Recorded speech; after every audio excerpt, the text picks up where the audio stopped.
Tetap ya baca buku masih ya. kasih. Apa yang disukain atau buku yang berkesan? Nah, Salah satu buku yang berkesan, ada yang ingat? buku pelajaran. Oh iya. Ya, kan? Aduh, aku Aku enggak. punya buku yang paling berkesan itu buku pelajaran matematika. Zaman SMP tebel banget tuh. Oh iya, betul. Iya kan? Oh. Tebel, dan itu saya selalu bawa kemana-mana dan akhirnya bisa hafal beberapa rumus. Wih. Meskipun aku anak sastra. Iya. Asik. Keren tapi Kak. Iya, aku anak sastra tapi seneng. Karena matematika kan sebenarnya bahasa ya. Iya, bagian dari bahasa, irisan Bagian dari dari bahasa. bahasa. Oke. Iya, semua ilmu kan bahasa intinya. Betul. Iya kan? Apa dong, spill satu karya, buku. Apa? Kalau dari saya bukan tipikal orang yang suka baca buku. Jadi mungkin kalau yang kayak baca-baca, kalau nggak buku pelajaran ya saya lebih ke baca yang di gawai, yang seperti e-book, mungkin komik online seperti itu. Jadi saya Wattpad, jarang Wattpad. ada buku. Iya, Wattpad juga. atau webtoon Bisu, seperti itu. bisu. Kita baca juga soalnya. Hati-hati loh. Ini salah satu penulisnya. Kalau aku nulisnya di Kompasiana. terus mojo.co, Kumparan, terus punya media sendiri sih, kotomono.co itu punya saya dan kawan-kawan. Kalau mau punya tulisan posting aja ke ke Kotomono Kotomono. juga boleh. Pekalongan banget ya, Kotomono. Iya. Kotomonoho. Kotomono. Ada tuh Kotomonoho. Kotomono. Ya kita mau mempopulerkan bahasa Pekalongan lah ya. Iya, setuju. Gagiang ah. Gitu. Pak Ora sak karepe ya.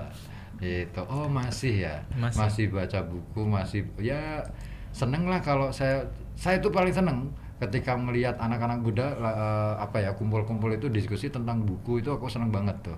Karena bagi saya pengetahuan apa sih yang bisa kita share selain dari buku, ya kan? Untuk anak remaja gitu kan. Betul. Dan itu petualangan yang luar biasa menurutku. Nggak Kalau tahu Diva, kalau Diva sekarang masih ada nggak ya? ada. Kumpul Buku. terus kemudian diskusi buku kumpul gitu. gitu kan. Waduh, kalau lingkungan saya sendiri sih bukan tipe yang kumpul bahas diskusi buku sih Kak, tapi paling untuk membahas buku itu paling yang tadi kakaknya bilang, kalau misalnya ada ulangan itu misalnya lagi rapat gitu, besok ulangan mau nggak mau belajar di tempat deh kalau kayak gitu. Keren nggak? Nggak ada waktu loh. lagi kalau Itu dari dulu deh kayaknya ya. Dari dulu kita para aktivis organisasi Iya. kan gitu deh. iya Udah betul. jadi Ya itu nggak tahu. Sebenarnya itu buruk nggak sih, Bu? Nah ini dari pembina. Dari pembina. Karena saya juga dulu seperti itu. Iya. Ini makanya agak pelan gitu. Oke.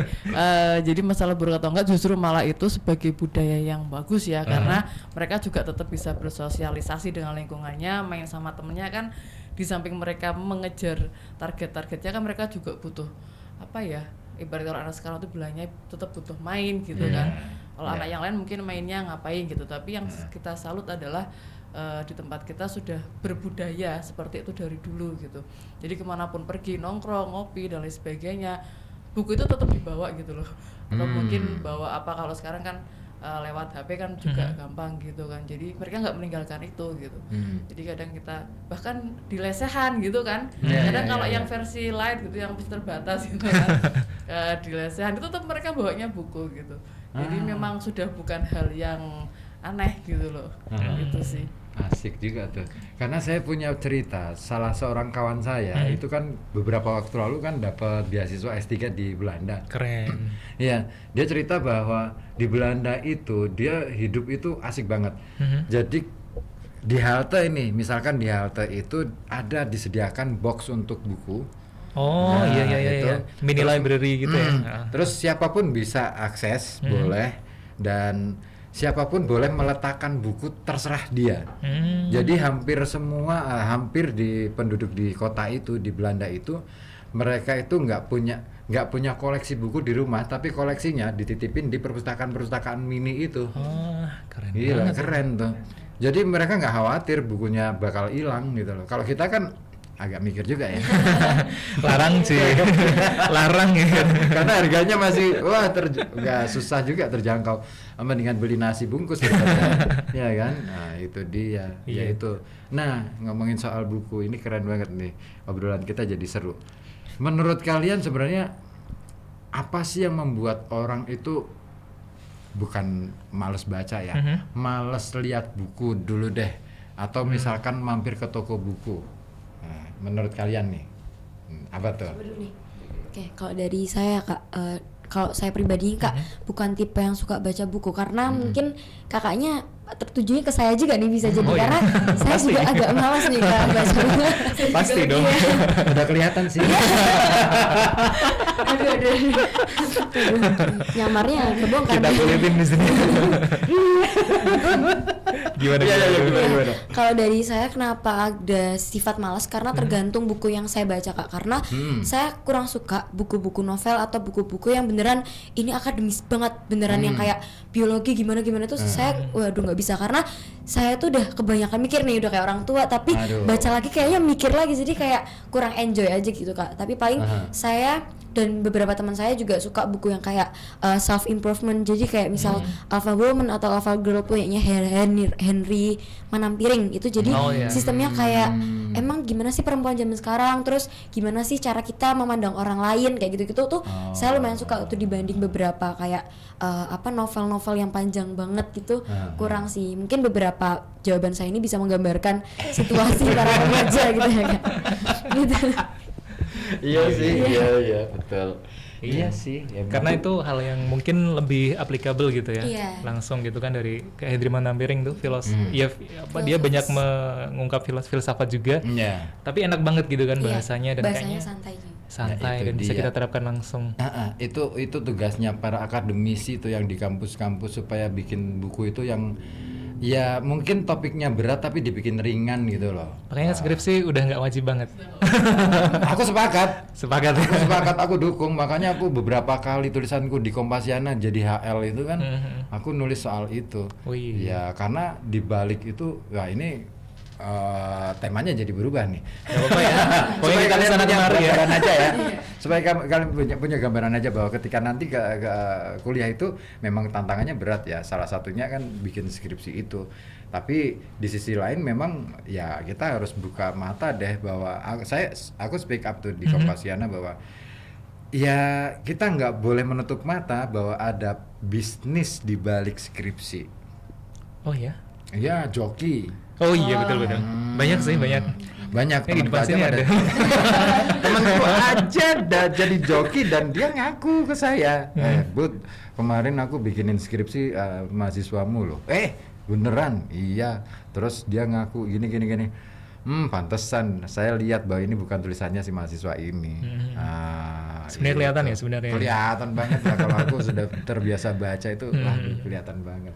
Wih, jadi ini gitu. transformasi di dunia pendidikan yang kita dukung juga ya. Jadi nggak harus skripsi tapi juga bisa mungkin tugas akhirnya bikin novel, ini anak sastra. Kalau dulu itu sebenarnya sudah ada ketetapan itu, cuman jarang dipublikasikan. Jadi lulus itu nggak melulu dengan skripsi, bisa lewat menempuh mata kuliah lain, ya atau kan? project gitu ya. Terus atau misalkan karya, atau juga misalkan lewat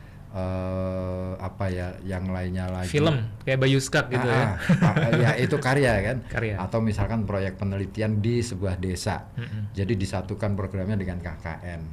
Keren tuh. Keren. Tapi ini masih SMA. Oh iya. Ada tugas akhir juga nggak kalau di SMA? Kalau di SMA 1 ada tugas akhir. Tugas akhir. Untuk sebagai kelulusan nih, syarat kelulusan. Soalnya kalau dulu ya, aku tuh waktu SMA mau naik kelas. Kalau sekarang penjurusan kelas berapa sih? Kalau terakhir tuh di angkatan saya Kak, kurikulum 13 itu masih ada IPA atau IPS, tapi kalau di Raya udah pakainya kurikulum Merdeka. Oh, merdeka banget gitu ya. Bebas milih apa aja gitu. Merdeka. Jadi nggak ada dikotomi nggak IPA ada. IPS ya. Iya, aku sepakat sih. Keren. Iya Itu, sih. Aku dikotominya dulu bikin- milih IPS karena IPA-nya udah lulus. Oh gitu. Aku dulu milih IPS juga. Karena menurutku ya pelajaran IPA itu masih bisa dikejar. Yes. Iya. Itu padune saja nilai-nilainya Enggak sih. Nilai tertinggiku di fisika loh. Wih. Iya. Bu Sakinah masih ya? Masih. Aku yang paling buruk itu nilai biologi, karena biologi itu hafalan nama-nama itu yang aku susah. Kalau main analis aku bisa. Oh iya, Fisika, biologi. kimia, matematika. Hafalan banget, mana makhluknya banyak banget. Apalagi Hewan kalau juga, tumbuhan ini, juga semuanya. genom gitu ya, keluarga pohon. Ngeri. Aduh, susah ngapalinya. Tapi kalau tadi kan ada kendala katanya di soal bagi waktu sebagai ketua iya, OSIS. iya, oke. Triknya gimana tuh? Biar ya bisa semuanya dijalanin. Kalau cara bagi waktunya sendiri itu pasti buat organisator tuh pasti udah tahu sih maksudnya cara buat bagi waktu itu tuh yang jelas pertama bikin skala prioritas. Jadi kalian harus tahu dulu apa sih yang kalian prioritasin utama. Nah, karena kan pasti sebagai pelajar pasti yang diprioritasin utama tetap tentang pendidikan dong ya. Betul. Jadi walaupun punya kegiatan organisasi, punya kegiatan prestasi-prestasi akademik maupun non akademik lainnya, itu pasti tetap yang diunggulkan. Untuk saya pribadi ya yang saya unggulkan adalah tetap di pendidikan gitu. Jadi kalau misalnya udah punya skala prioritas, menurut saya itu lebih gampang sih buat bagi waktunya karena kan pasti pribadinya udah tahu sendiri dong. Oh saya saya lagi perlu ini nih. Oh saya lagi perlu ini. Jadi lebih tertata gitu untuk bagi-bagi tiap kegiatan yang diikuti. Iya, betul. Keren. Kalau ini Diva gitu Kurang juga. lebihnya sama sih Kak, karena rumus anak SMA pastinya kan sama ya Kak, kalau nggak pendidikan, organisasi, terus juga ekstrakurikuler atau main-main kayak gitu. Tapi pasti tetap ada skala prioritas tentang keluarga juga kan, karena kami juga masih di bawah naungan orang tua gitu. Wih, di bawah naungan Ka'bah. Iya dong. Novelnya Buya Hamka. Buya Hamka tuh ya. Keren. Oke, gitu ya. Oke, sebentar aku mau Ada ini nggak nyapa-nyapa di WA? dulu nih. Nyapa-nyapa dulu kawan-kawan Oh, yang di sudah gabung YouTube. di live chatnya YouTube RKB. Ada siapa nih? Ada komunitas TV Digital Indonesia ikut memantau, keren. Wih. OSIS Mansa Pekalongan. Terus Ana Diah Melani, semangat adik-adik OSIS Mansa. Ketosnya, ketua OSISnya keren, salut. Kemudian Siska Utami, Raya Diva and Bu Panda, Lope katanya. Kemudian karena Juliana mantau, terima kasih Diva, Raya, Bu Panda. Semoga menginspirasi dan memotivasi teman-teman menggali dan mengembangkan potensi di Semansa. Terus kemudian selamat Mbak Raya. Terus Kak Diva luar biasa. Wah, biasa di luar berarti ya. Oke, dari Sri Indah Telagawati. Terus Ana Diah Melani, nggak setuju pacaran BK. Nggak usah ya adik-adik. Ini anak-anak rohis kayaknya. Ya, kalau saya sih ya yang penting bisa ini aja, tahu batasnya aja. Betul.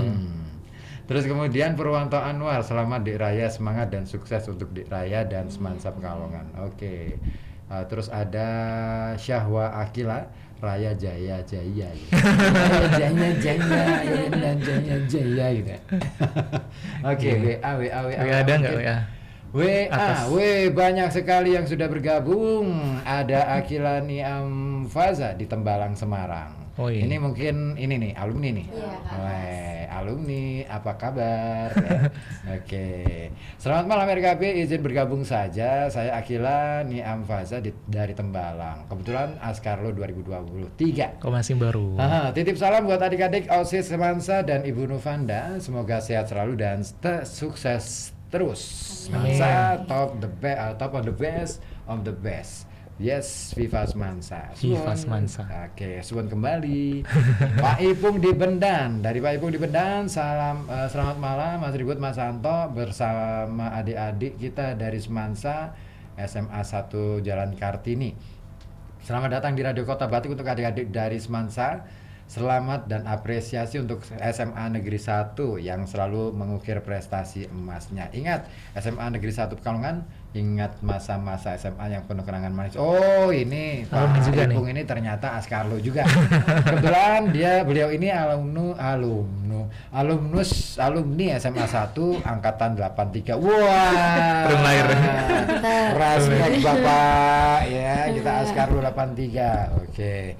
Saya 8 berapa ya?